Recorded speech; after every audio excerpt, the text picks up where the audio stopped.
This is the story of Orpheus and Eurydice. Orpheus was the son of Apollo. He was a very talented and well-known child for his talents of music. He was very good at music. He could play many instruments. He would persuade people to do things for him just because of how good he was at his music. People know him as the kid that could play outstanding music, and throughout his life, people would gather to him just to hear his outstanding music. One day, he met the love of his life, Eurydice. They quickly got married and had a happy life together. Suddenly, though, a very tragic event happened. Eurydice was walking through a field when suddenly an evil and poisonous viper attacked Eurydice. The poison seeped through her veins and she died very slowly. Orpheus was very mortified by this event. He became very sad and depressed. He couldn't live without Eurydice. He couldn't figure out a way to get Eurydice back. He tried talking to people and trying to see what they could do, but the only real way that he could ever get her back was travel to the underworld, hell. Orpheus knew the dangers. There were evil, evil people down there. There were devils and demons and horrible people down in hell. But he knew that nothing would ever be better without Eurydice. So one day he decided to travel down to the underworld. He persuaded people to let him pass with his music because his music was just that great.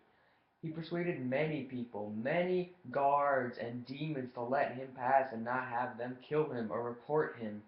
And finally, he got to the depths of hell, the lowest part of hell you can be, where the god himself lived, Hades.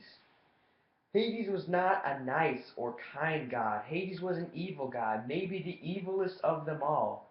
He would just kill people on the spot for the fun of it. He was a horrible god. He was mean. Orpheus pleaded with Eurydice, with Hades, to have his wife back.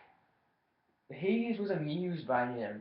He told him to play music, and Orpheus did. He played music. Hades was delighted by his music and told him that he could leave with his wife under one condition. They made a deal. Orpheus could have his wife back if, when they traveled out of the pits of the underworld and all of the underworld to the surface of the earth, he could never look back to see if his wife was ever there. Orpheus agreed, knowing that this was the only way that he would ever be able to get his wife back, and they made the climb out. Orpheus started climbing happily, but then realized that maybe his wife may not even be there. His wife may be still in hell. He traveled. Eurydice was there, but she didn't say anything because she knew she would be sent back if she did. Orpheus thought that maybe he should turn around and look, but decided not to. This was going through his mind all the way out until they got to almost the very tip, the surface of the earth, and he decided he couldn't take any longer. He turned around, and he saw Eurydice. Hades sucked Eurydice back to the pits of hell. All she could say was, "Farewell." This made Orpheus very sad again. He searched around trying to find a way back into the underworld, but could not. He looked all around, and no one could help him. He knew that life would never be the same without his wife, Eurydice. He could never love another woman in his life like Eurydice. He could never find any kind of happiness in his life like Eurydice. He would never be able to travel back into the underworld because he knew that he tricked everyone else and that would never be able to happen again.